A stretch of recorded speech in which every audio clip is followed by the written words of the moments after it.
So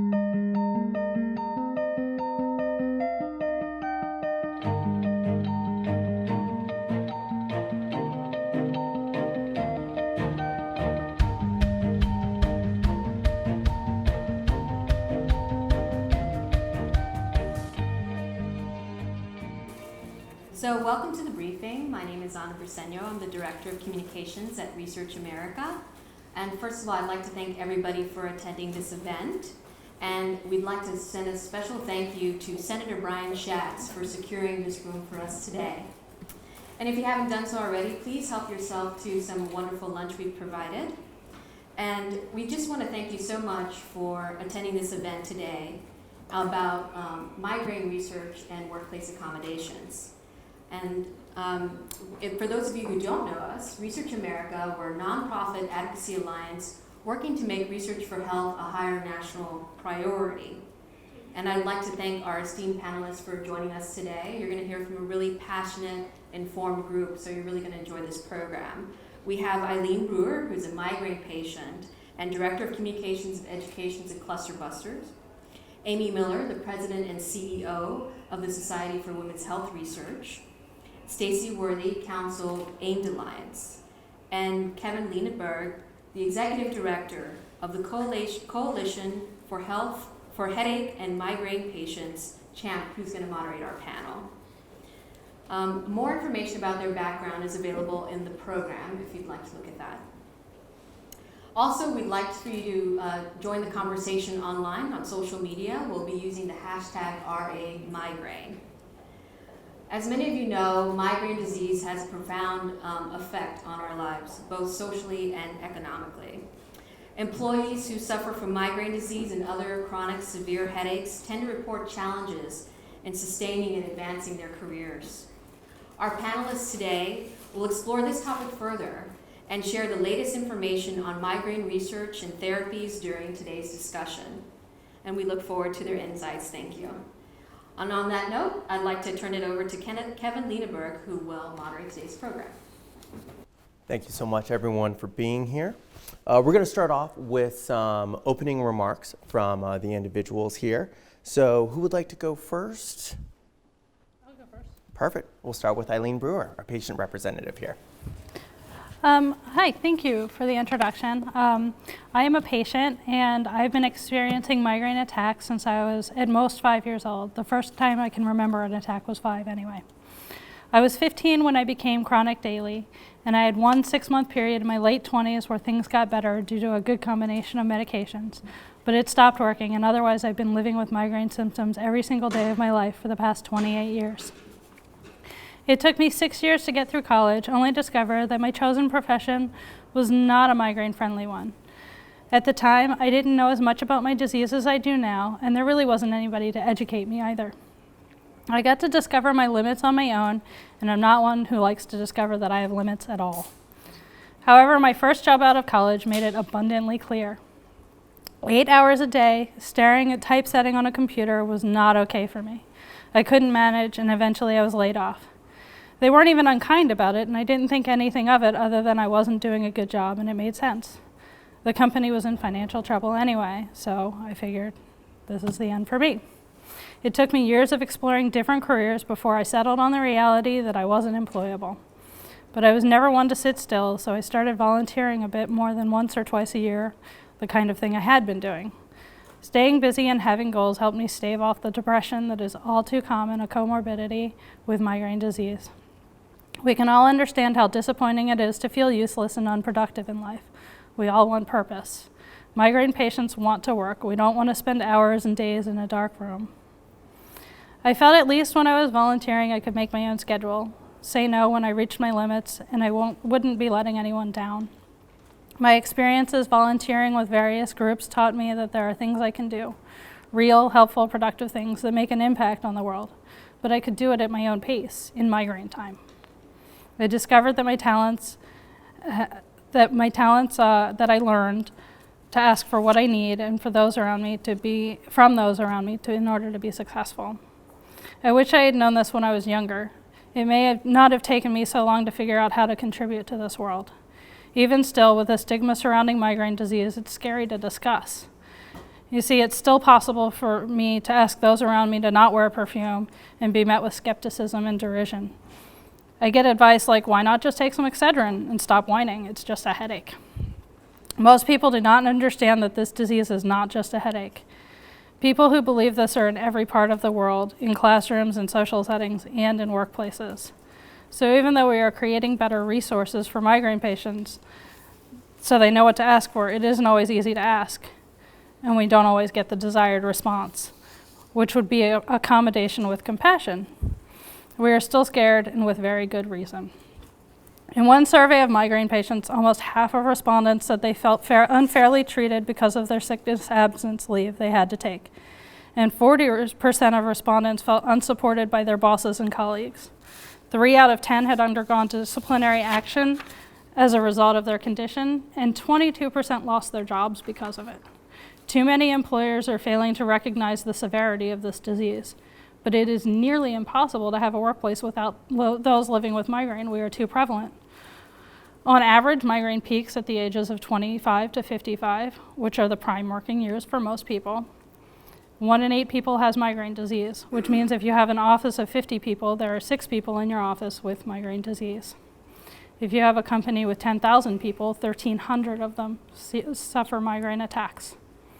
In the US, it costs $20 billion a year in lost productivity. Migraine patients try to work through their attacks 62% of the time, but reported not being productive for 2 or more hours a day during that time. So what can we do? While educating patients about their rights is empowering, educating employers is also an important step as well. Patients educating employers on a one-off basis makes slow work of this issue, and that may not be well received. If we educate the managers and human resources officers about migraine disease and the benefits of the workplace accommodations, we will address this problem more thoroughly. More importantly, many workplace accommodations are simple and inexpensive to implement. Solutions are available to assist workers living with migraine disease. Some of those solutions offer different lighting solutions in the workplace if possible. Fluorescents can be hard on us. Cubicle shades are less than $40 each and are an alternative to changing out lighting. If lighting can't be blocked, allowing employees to wear special glasses that can help prevent this is another option. Postural adjustments and supports help as well. Standing desks, better chairs, back braces if lifting is an important thing.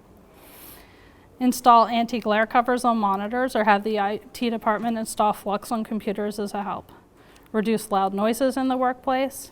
Use cleaning supplies that are fragrance-free and green. These are more tolerable for most living with migraine disease and better for their work environment anyway. There are many options that are cost-effective as well. And on that note, also have a fragrance-free workplace and ask your employees not to wear perfume. This isn't a really big deal to ask. Offering a quiet room for those trying to manage an attack in the workplace is a good idea. Offer movement breaks for those that work in a sedentary environment. Healthy living is important for those with migraine disease. Offer flexible schedules and adequate leave time for employees to manage attacks and get to doctor's appointments. One of the things that is a bigger ask, though, is to ask employers to have medical insurance that will cover things like chiropractic care and maybe acupuncture, but insurance that will cover the things that your employees need. If you're in a company with 10,000 employees, 13 of them have migraine disease, they're going to need to have access to health care that works for them. Allowing workers to eat on a consistent schedule that meets their needs, allowing them to telecommute if possible, and overall ask the worker what might help them to succeed and make a reasonable attempt to accommodate. For most of us that want to work, these simple changes will make our lives better. Thank you. Thank you. So I think just the key thing there is really this is really prevalent in the workplace and it's impacting the productivity, and it doesn't take a lot, just reasonable accommodations. I think your phrase, it was great, was accommodations with compassion make a huge difference and enable those with migraine disease who want to work, who want to stay in the workforce to be able to do so and to add their unique skills. There is so much that you learn and you develop by having migraine disease, being able to push through adversity, and those are valuable skills in the workplace and just creating a way for that to happen. So thank you for sharing that. We'll next move on to Amy Miller with the Society for Women's Health Research. Tell us a little bit about what the research shows around migraine disease and migraine in the workplace and some of the gaps that exist where more research is needed. Thank you, and I want to thank Research America for inviting me here today. I appreciate the invitation. The Society for Women's Health Research is a nearly 30-year-old education and advocacy group dedicated to the sole mission of correcting imbalances in care for women through science, policy, and education. And I'll provide a brief overview of our activities before diving into the topic here today. Women's health research is understanding the differences between women and men in disease prevention, manifestation, diagnosis, treatment, and ultimately cures. SWHR's founding demand was that the National Institutes of Health consistently include women and people of color in clinical trials during a time in our national history where they were actively excluded. We were successful and joined by others in making that same advocacy over to the FDA and within industry, and now women and men are routinely included in clinical trials. However, the body of inclusive research on the differences between women and men in disease is only a few decades old.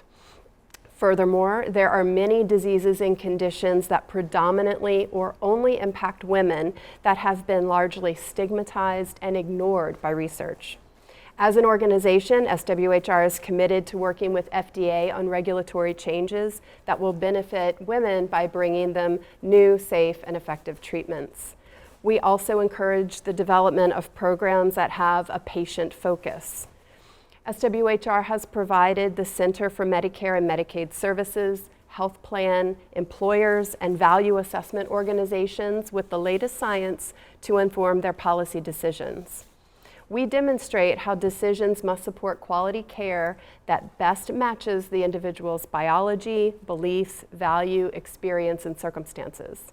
Science should drive policy because policy drives change. In late August, the Society for Women's Health Research published a study on the state of migraine disease research in women. Please see our website or our Twitter feed for links to that if you'd like to read the whole report. Eileen's done a really good job of outlining some of the burden of migraine, and I'll focus a little bit on the statistics for women. Women shoulder a significant amount of the migraine disease burden. It's 3 times more common in women than men, reaching its peak prevalence in women between 30 and 39 at a time when women are balancing work, family, and social obligations. Women are more likely to experience longer, more intense migraine attacks and more migraine-associated symptoms and comorbid symptoms. The estimated cost of migraine disorder in the United States is $78 billion a year with a B, billion, and women account for about 80% of that. Our paper outlines a few areas of focus that we need to focus on. We need to broaden clinical studies, including incorporating sex differences in design and analysis and conducting longitudinal studies on the role of impact and the role and impact of hormones in migraine in both women and men. We need to increase awareness of migraine to better identify and treat the condition. As with many women's health conditions, there is a stigmatization of pain. There's a stigmatization of the inability to function in daily life or work. There is an intergenerational transmission of that's normal, or that pain is normal, or it is normal to have to go to bed or lie on the floor experiencing debilitating pain. And again, not just in migraine, but in many women's health conditions. We need to better understand then quality of life measures, how to assess that, how to assess ability and disability level, and in this case, migraine's impact on workplace productivity. We also need to better assess the value that new treatments bring to those who can benefit from them. As I've said before, we need to destigmatize migraine, and we need to destigmatize, frankly, other painful conditions that disproportionately or only impact women. And for the science geeks in the room, we do need to increase sex differences research in the basic animal models. At the time, the basic animal models were done in pretty much all biology, including migraine disorder and other neurological disorders. The animal models, the cellular models, the tissue type models were male if the male-female divide was articulated, and we can assume male if the sex of the tissue or the animal was not articulated. So we need to even go back to the basic science and start again. So I want to thank Research America again for inviting me, and I am happy to answer your questions. Fantastic. Thank you so much. We'll go to our last speaker for opening remarks here. Stacey Worthy is with AIMED Alliance and going to talk to us about some of the legal and policy ramifications surrounding migraine disease in the workplace. Yeah, absolutely. So what I'd like to talk about today, start off with, is the Americans with Disabilities Act and how that impacts individuals with migraine. So as we've heard, migraine is a severe and debilitating condition. According to the World Health Organization, it is the sixth most prevalent disability in the world. And it is very common among individuals between the ages of 25 and 55, which is when you're typically working. So it has a huge impact on the ability to be productive in the workplace and be present in the workplace. And as we've heard, when an individual has a migraine attack, 90% have reported that they are unable to function. So they can't fulfill their duties at their job or go to school. 50% of the people who do work through their migraine attack say that their work productivity level is cut in half. So for those reasons, individuals with migraine really do need protection in the workplace. And the ADA provides that. So it provides protection against discrimination, and it allows them to request reasonable accommodation to help them be more productive and hopefully prevent those triggers that cause migraine attacks. So the Americans with Disabilities Act allows an individual who can establish that they have a disability to request an accommodation as long as they meet that disability definition. So with the ADA, there's no list of disabilities, so you don't automatically qualify. Instead, it's a case-by-case basis. And so the definition of disability is an impairment that substantially limits one or more major life functions. So major life function could be walking, it could be standing, sitting, seeing. So if you are somebody who is experiencing a migraine and the pain is so hard that you can't keep your eyes open, that is absolutely a significant life activity. On top of that, they may be the kind of accommodation that they might need is both to prevent that trigger from occurring or to work through when they have a migraine attack. So as we heard, some of those accommodations could be changing the lighting or even moving your cubicle from a noisy part of the office to a less noisy part of the office. Or it could be a flexible work schedule or telecommuting, things of that nature. The issue is, as we've heard, there is a huge stigma with migraine. So people don't really understand it. As we've heard, a lot of people think it's just a bad headache, which is not the case. And then individuals who have the condition often internalize that stigma so that they're not comfortable sharing in the workplace that they have the condition. So in order to get that accommodation, you have to ask for it, you have to reveal that you have the condition. So the fact that there's this discomfort with admitting the condition is a problem too. So we want to make sure that when you have a workplace, when you have individuals who have migraine condition, that you're creating a friendly workplace environment where people feel comfortable speaking up and that they can ask for accommodation without being afraid. But on top of that, the ADA only goes so far, so even if you request that accommodation, there is the possibility that the employer could deny it. They're allowed to deny if what you've requested is it would be considered unduly burdensome on the employer. So typically that could be financially related. A lot of the accommodations that we've mentioned here, they're not financially burdensome though, so they're easy fixes. And then they can also deny the request if they feel that your condition could result in a direct threat to the health and safety of the employee or of people around them. So for instance, if you have migraine with aura, that is, it can be a visual impairment where you're seeing squiggly lines, or you can't, impairments in your peripheral vision. If you have a truck driver with migraine with aura, it's possible that driving and having an episode or attack, that person could be putting his or her own life at risk, as well as others. So there are, instances where these accommodations might not be permitted, but typically what's important is that the employee work with the employer and try and figure out where they can come up with something that meets the employee and the employer's needs. Great.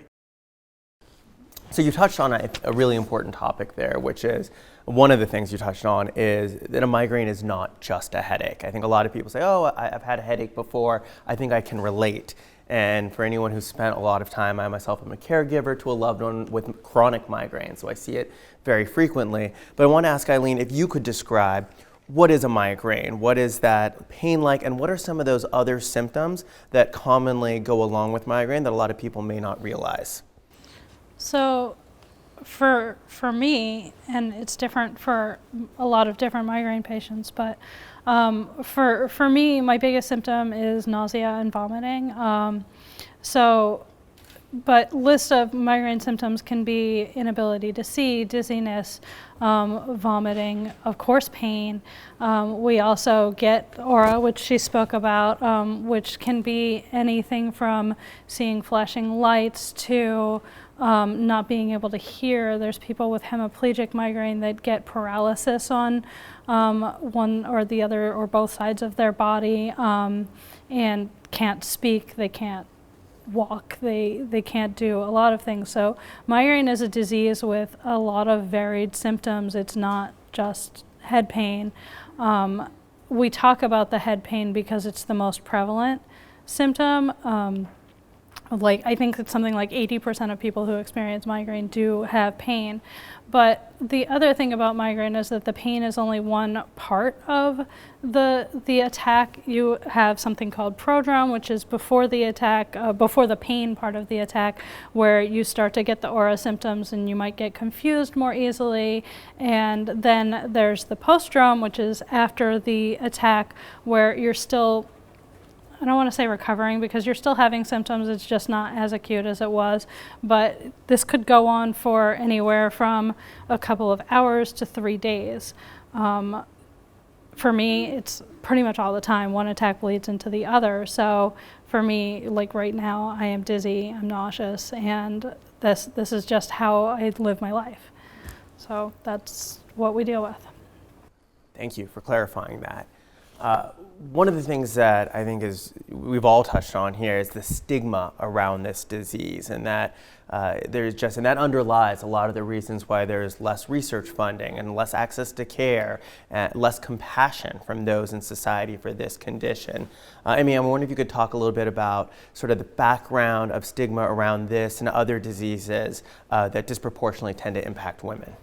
It's been astounding to see the impact of stigma on disease, and I think we need to take a step back and just think about that for a second. In disorders that only impact women, we see it very often. So there are women, for example, with endometriosis and uterine fibroids that have debilitating pain for 24 hours, 48 a week. There's a lot of misinformation about the disorders. It's intergenerationally passed down. We don't appreciate the level of disease. We also assume since they're estrogen driven, they decline in menopause. Many of the same things can be said of women with migraine. There are differences in adolescent onset of migraine, whereas more male children have migraine than female, and that switches at puberty. So we're seeing the impact of estrogen. But migraine does change over a woman's life, but doesn't go away for everyone at menopause. We need to understand that. We also need to truly appreciate the fact that we are disregarding women's pain. We are telling them to deal with it, drink more water, lay down, tough it out. And it's not just in this.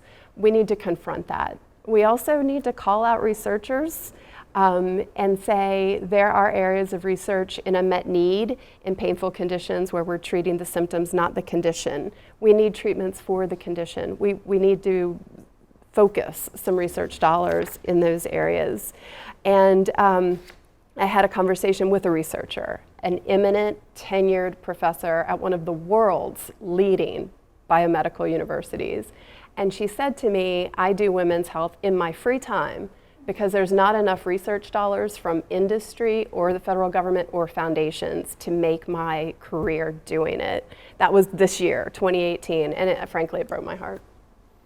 That is a shame, and here we are on Capitol Hill, and this is the place where decisions get made about funding research. What can you tell us a little bit deeper about what type of research needs to be funded and the disparities there and how that can be addressed? Congress has a history of not wanting to dictate too much to the NIH of where the funding goes. It's almost a hands-off, let science run it. And I think that's worked well for a very long time. And now may be the time to look at all the areas of unmet need that have been under-researched and just think about burden, think about societal burden, think about areas where we have historically not conducted research. So we have preventative migraine treatments that work for many, not all. There are super responders, that's a new thing. But it took 10 years from the last wave of new migraine treatments to this one. In some areas of women's health care, there's more or less been a 20, 30, or 40-year hiatus on evolution of hypotheses even, not even getting to treatments. So I think we need to take a step back as a society and say, what have we not been looking at? And it's not just NIH. I mean, that's the power of this body, is to direct funding there. But I think we need to think of some creative incentives to put into place to encourage others to do research in these areas.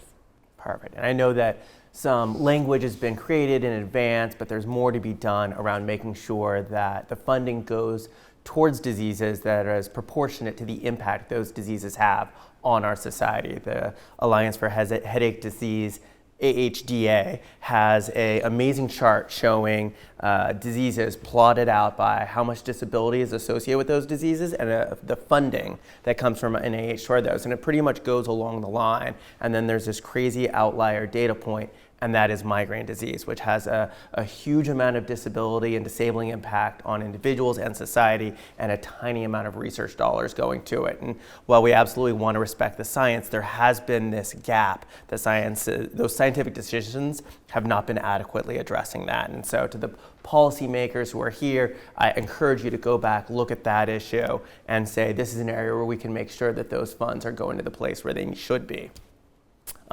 Talking about the workplace here, we started talking about some disability issues, and I want to go back to the accommodations, because the vast majority of individuals with migraine, there's about 40 million individuals with migraine disease in America, and it really exists on a spectrum. Some individuals have it more frequently than others, some people have it more severely than others, but for the vast majority of those, they are fully capable of being in the workplace. It really is just a matter of some small, simple, reasonable accommodations to make that happen. So I really want to make sure that that sticks with people, that this is a population of people that want to work. They want to stay in the workplace and be doing that, and it's just about those reasonable accommodations. And there's a stigma sometimes in asking for those, because you're having to raise your hand and say, because I have migraine disease, I want these accommodations, and that can be difficult. And there's a fear. Once I reveal that I have migraine disease, will that lead to, I won't get the promotion? Or if there are ever layoffs, I'll be at the top of that list because of this. And so a lot of people don't say anything. And so I would encourage employers who are aware of this issue, and we have a variety of programs across the community that we're working on employer education to help them and understand.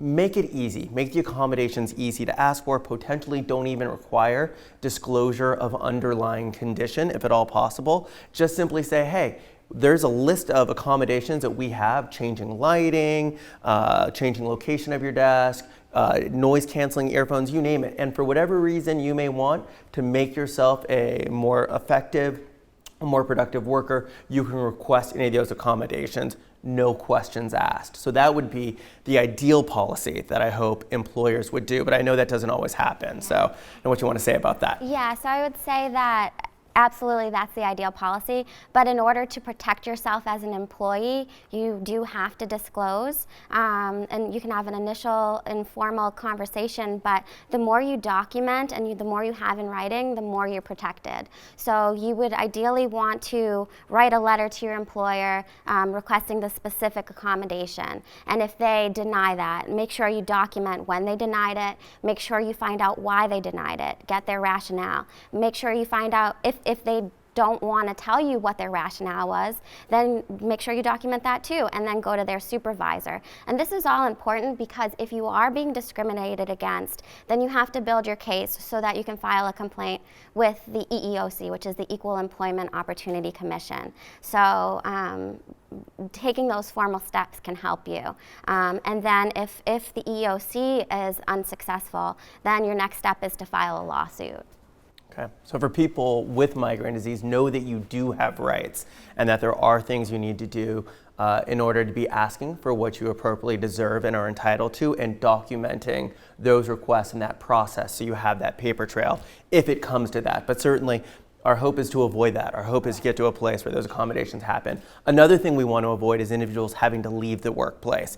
And again, if there can be those accommodations that can keep those individuals in the workplace, but even with all the accommodations that are potentially reasonable, there are some individuals where the disease is so severe that they just are not able to be a part of the workplace, and therefore they need to come out of that and they want to hear about what they are entitled to for disability benefits and what the process looks like, and if there's anything that needs to be changed there to improve that. Yeah, absolutely. So there are approximately 4 million Americans that have chronic migraine, which means that for 15 or more days in 1 month, they have debilitating pain or other disabling symptoms. And as a result, they may need disability because they can't obtain gainful employment, unfortunately. And in that instance, they may, apply for Social Security. So there is a Social Security Blue Book, which contains a list of all the conditions, or certain conditions for which there are specific criteria that if you meet those criteria, you are automatically granted Social Security benefits. Unfortunately, with migraine, it's not listed in that Blue Book. So there is no automatic grant of disability. Instead, what they need to do is try to analogize their condition with something that's already in the Blue Book. So the closest thing is epilepsy. And epilepsy, the criteria to meet that is already a very high standard, a high burden. So there was a recent study that came out from the Social Security Administration that showed only 15% of people with epilepsy are granted Social Security on their initial request. That's really low. And that's in comparison to other neurological conditions where if you have Parkinson's, it's as high as 77%. If you have multiple sclerosis, it's as high as 55%. So the bar is really high. And so if we could get the Social Security Administration to amend their Blue Book and add migraine, then it may be easier to qualify for a disability. And at a bare minimum, it would provide specific criteria that you would have to meet, so you know what you need to do to build your case to get disability. I think that's essential to really think about here is individuals who are at the point, the disabled to the degree that they cannot stay in the workplace, are then put into this system where they're needing to overcome so many hurdles. And the reality is, individuals who are that disabled struggle with this. It's a real challenge to keep up with those requirements, and to have a condition like migraine, which depending on which statistic you look at is the number 2 most disabling disease or the number 6 most disabling disease, pretty much across the board, any way you look at it, it's in the top 10, but yet it is not listed as one of those qualifying criteria in the Blue Book. And then you have to do these, well, my migraine disease, my disability from that is similar to epilepsy, which is, these are not exactly analogous conditions here, so that's a hard thing to jump through. And then the approval rates are just dramatically lower. And I don't know, we've looked for the data and we don't have the numbers, but anecdotally I can tell you, that you have to constantly get reevaluated and reapproved for ongoing disability benefits. And anecdotally, I hear that there is a very high rate of rejections of those. And then you have to start the process all over again. And it really is, it adds further stigma because society is telling you, we don't respect your pain. We don't respect what you're going through. We don't respect your disability. We think you're lying, and we're going to force you to jump over all these hurdles that because of your disease are incredibly difficult for you to do. So for the policymakers here, I think this is a huge area where progress can and should be made, adding migraine disease as one of the qualifying conditions so that those who have it are able to make a more direct case for why the disease that they have entitles them to these benefits, which again, people don't want to be asking for these. I think that's a misperception that's out there, and I want to very clearly address it. People would rather be in the workplace, they'd rather be contributing and being productive. It's only when that is impossible, whether because the disease is so severe that no matter the accommodation, or because the workplaces are so inflexible, they're not willing to offer those reasonable accommodations, they get pushed to this point. And when that happens, it should be an easier path. So Eileen, I wanted to talk a little bit more about the patient experience of this and what you see in terms of in the workplace. So we've touched on this, but I just want to enumerate for people, what are some of those key accommodations that anyone hearing this can think through? Yes, I could advocate for this in my workplace, or that I can bring back and encourage others to make sure are available to those who have migraine disease. Like I said before, a fragrance-free environment is a really important one. Smells, sounds, they really affect us, and they can make our symptoms worse. They can trigger our symptoms as well. So if you reduce fragrances from the workplace, this is going a long way, and it's not that hard to do. There are many cleaning products that are comparable in price to common cleaning products that are fragrance-free and better for the environment. And you can, asking employees not to wear perfume is not really that big of a deal. I mean, some employees might be like, no, I must wear perfume, but really? And like the anti-glare covers on monitors, or putting flux on computers so that the glare is not so bad. If you're asking employees to use a computer all the time every day, that can go a long way. Moving desks to quieter areas, or reducing like doors that slam, putting like devices on doors so they don't slam hard, or asking people not to play music very loud in the workplace. These are things that can be done relatively simply. The different lighting solutions that I talked about before. For me, I found that working in a 9-to-5 work environment was impossible, and a lot of people do find that. So offering flexible work environments where you can maybe come in the evening when you're not as affected. Like, I get up every morning with the worst pain of the day, and I know a lot of other people with migraine also get up in the morning, and they need time to cope with what is, and maybe get some yoga in or do some exercise to help reduce how they're feeling, or take their medicine and wait for their medication to work better for them.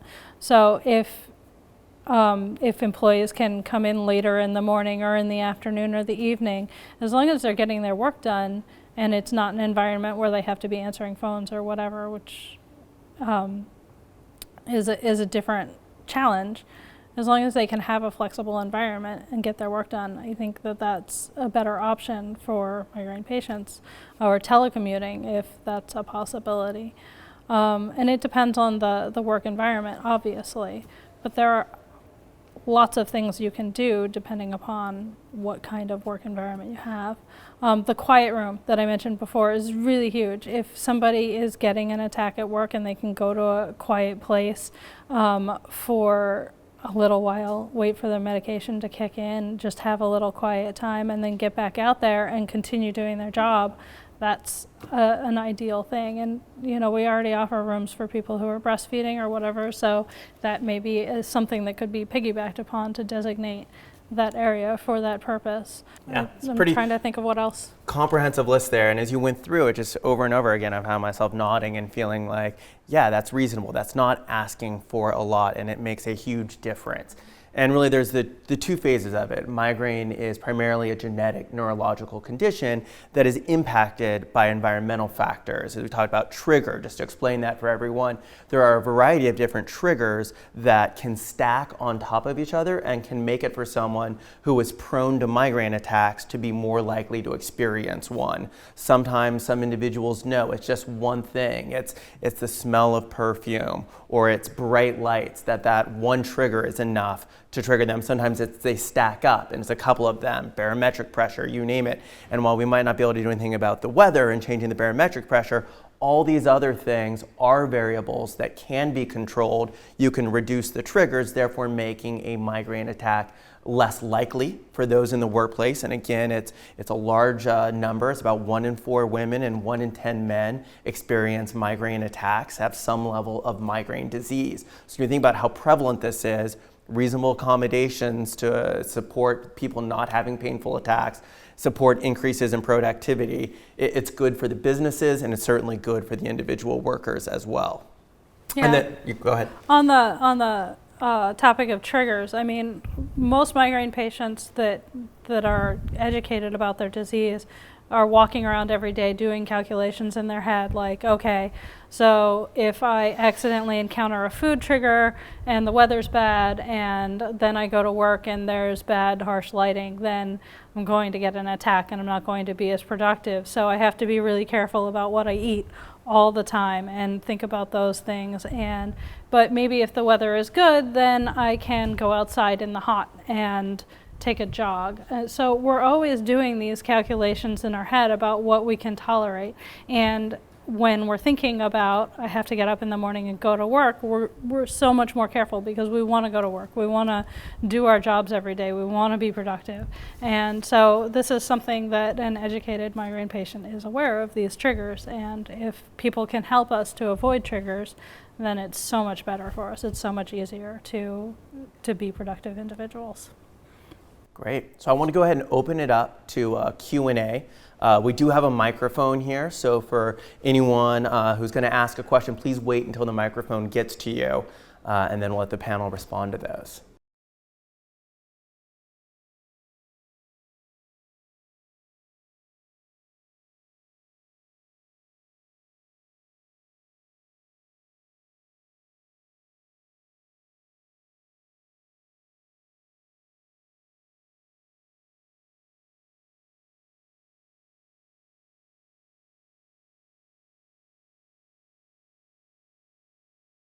Yeah, so let me clarify that. So they don't necessarily have to go through a burdensome process to prove that they have the disability. They can explain it simply and then ask for the accommodation.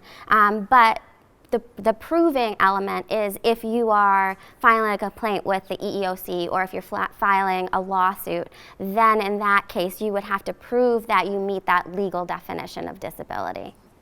Okay, thank you. And then my follow-up to that would be to both you and Eileen, because I know that you said with your story, you found as you were working that the 9 to 5 wasn't working for you, et cetera.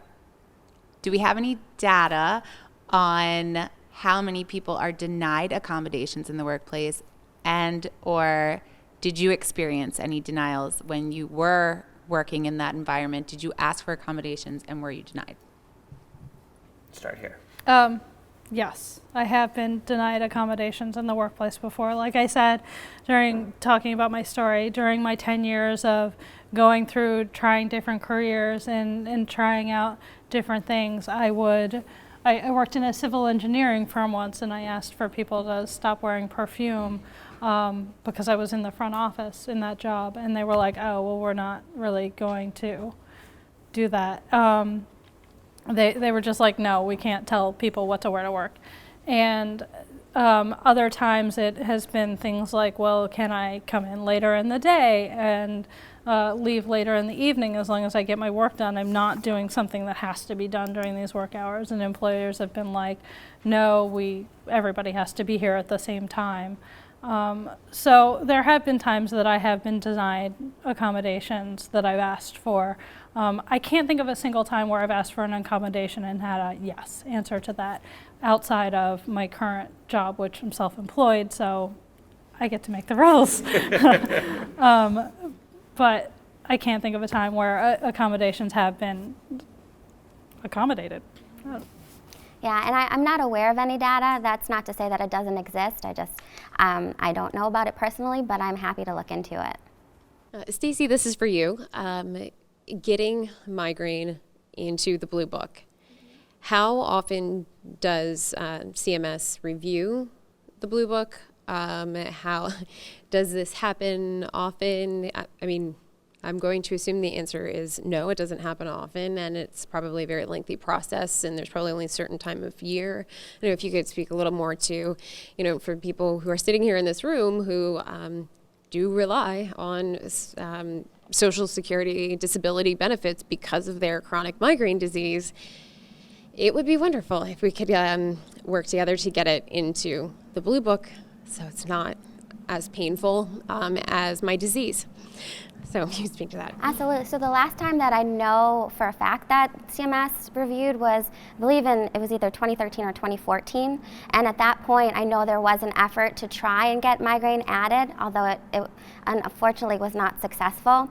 I'm not sure if there is a specific length of time that has to pass before CMS can review it again, but I think it's absolutely worth the effort to bring this to CMS's attention and put pressure on them to add it.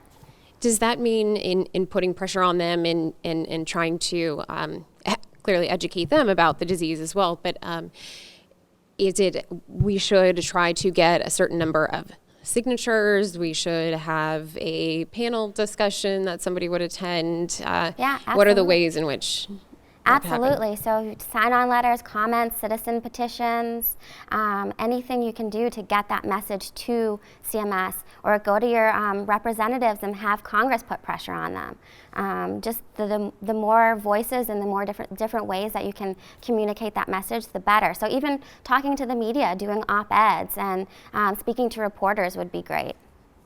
Mm-hmm. And I believe it is a 5-year cycle. I'm not 100% sure on this. And so with the last review being in 2013, 2014, I think we're nearing the time when this needs to be a focus. And as I had mentioned before, there is AHDA, the Alliance for Headache Disorders Advocacy, is an organization that every year organizes a Capitol Hill lobbying event called Headache on the Hill.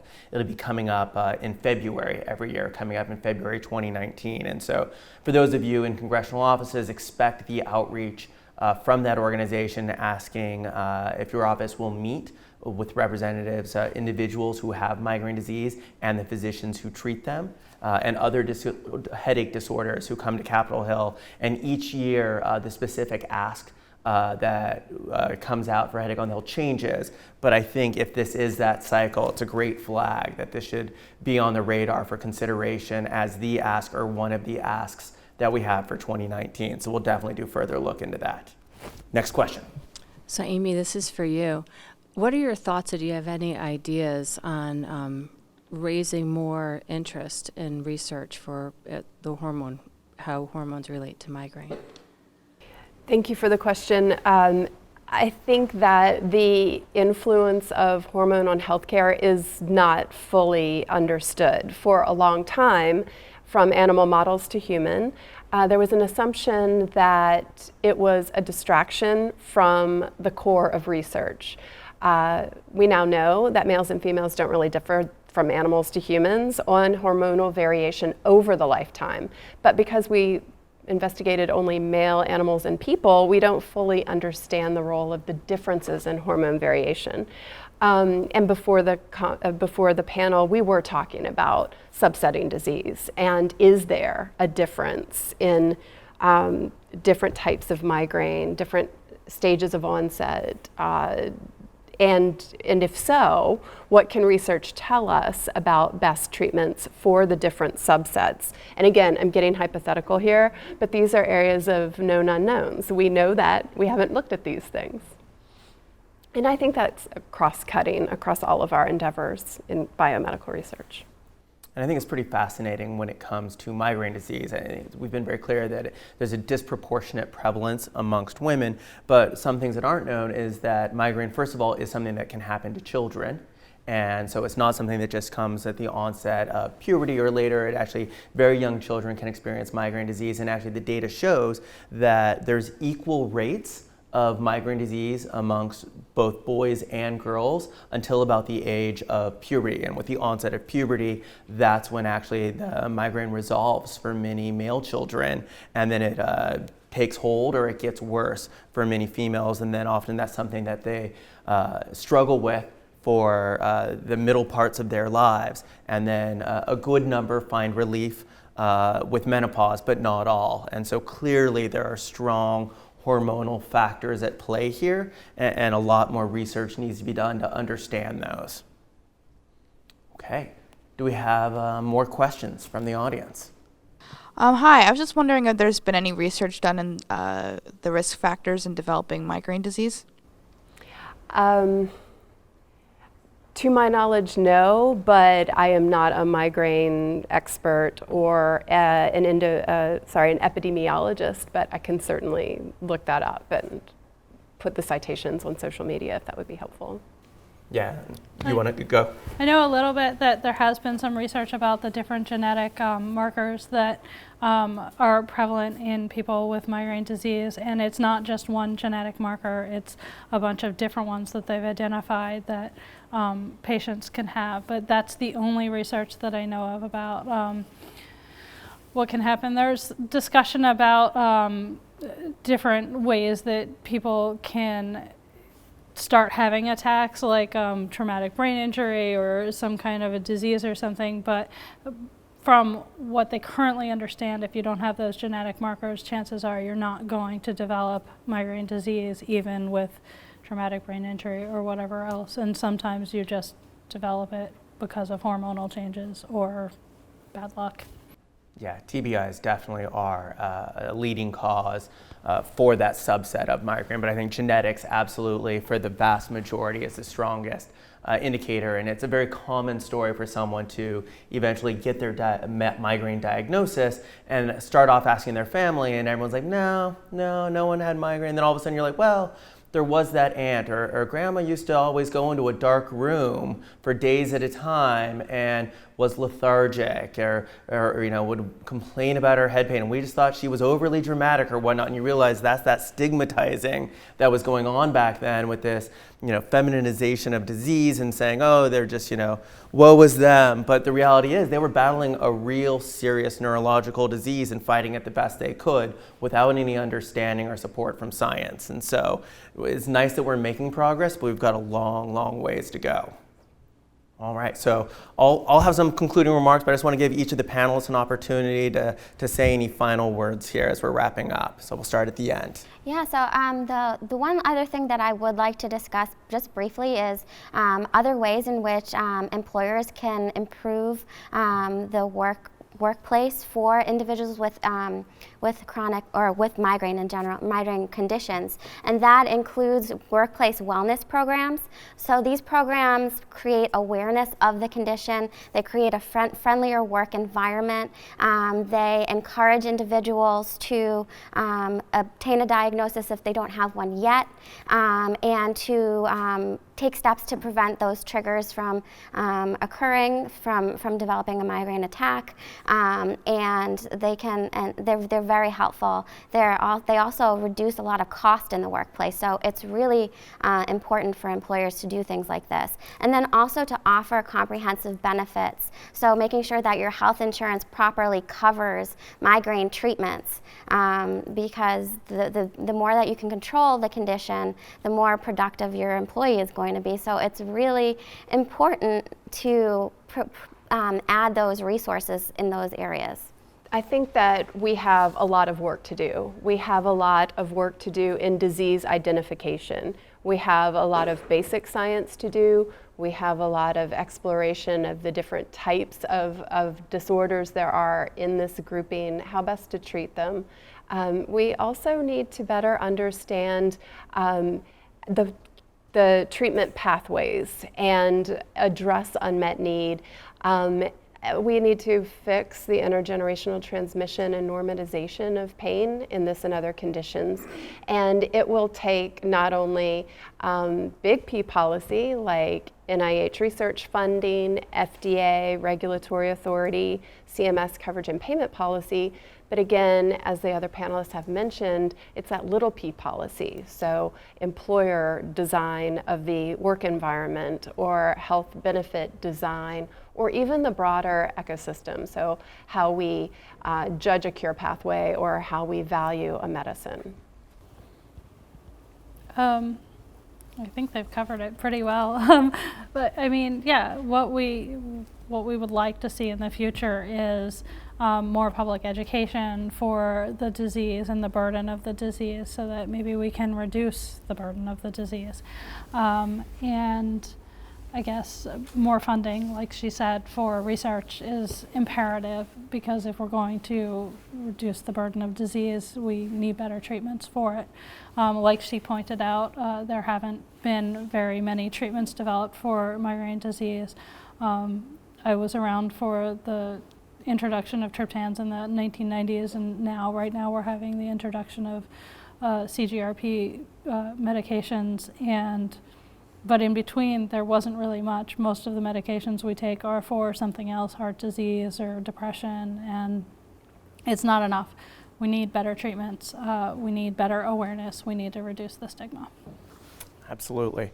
So there's really three sort of key audiences here that I think just want to summarize sort of what we covered here. Is for those who live with migraine disease, it's vital to know that you have rights. The law protects you and affords you reasonable accommodations in the workplace. And if your disease is so severe that you're not able to work, there are programs to support you. And while it's quite a hill to get up, those programs do exist, and there are entities and organizations that exist to help support you in that fight. So find those resources, advocate for yourself, and call upon your caregivers to support you in that as well.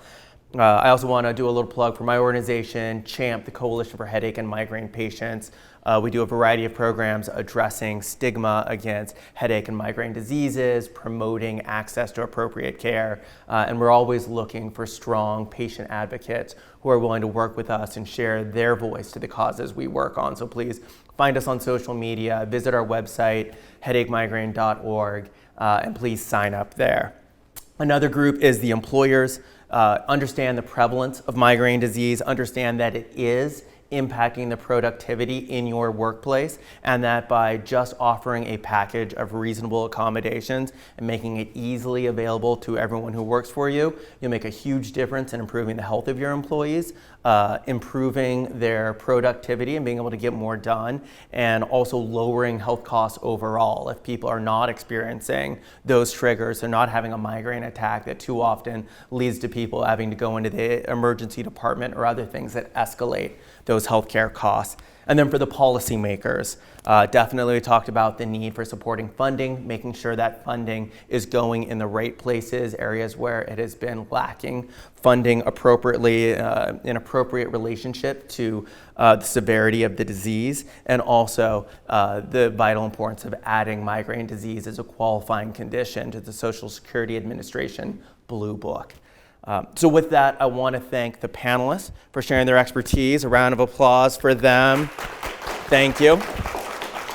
I want to thank you, the audience, for coming here to learn this information. Please take this back and do as much with this as you can. And then, of course, last and foremost, I want to thank Research America for convening this event. It's one of many that they are convening to advance the dialogue and address the many issues around migraine disease. So with that, thank you very much.